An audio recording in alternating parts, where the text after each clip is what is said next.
So today we're here for the second National Fuel Blockade. We have actions that have been taking place all across the country.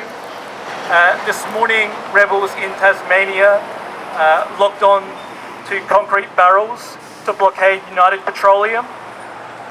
In Queensland, they held a blockade in front of Chevron's terminals, and we're here in front of Exxon Mobil's Birkenhead fuel depot.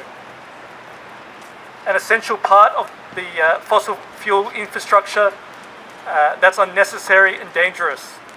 It's imperative and frankly obvious that things have to change, and they have to change quickly.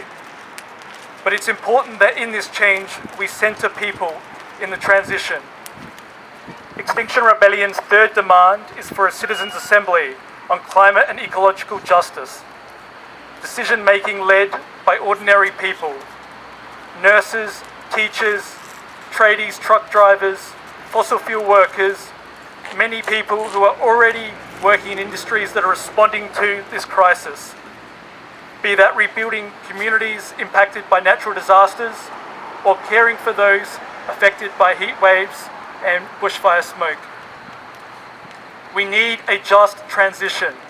That means centering the voices of the most impacted people by the climate crisis. Those in the global south, First Nations people, fossil fuel workers and the vulnerable.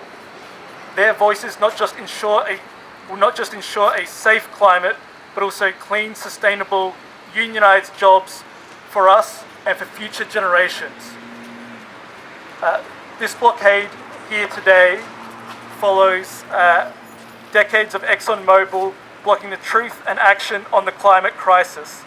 Exxon has fueled mass disinformation campaigns, undermined international agreements on climate, and had more than 3,000 oil spills alone since 2005, and is still investing tens of billions of dollars into new fossil fuel projects. Since our last blockade in June, we've seen Greenpeace run an expose where a senior Exxon lobbyist confirms what we've already known for a very long time. Exxon has aggressively fought climate science and works with shadowy front groups to combat early climate action. They also use forever chemicals that do not break down in the environment, even though safer alternatives exist. Our government, the Australian government, continues to collude in these climate crimes, funding the fossil fuel industry with $10.3 billion of taxpayer money in 2020-21 alone, and refusing to commit to even the insufficient targets of a 2050 net zero emissions target. As the United Nations IPCC report released last week warned us, we are facing a code red for humanity, with the world likely to warm by 1.5 degrees by 2040, if not sooner.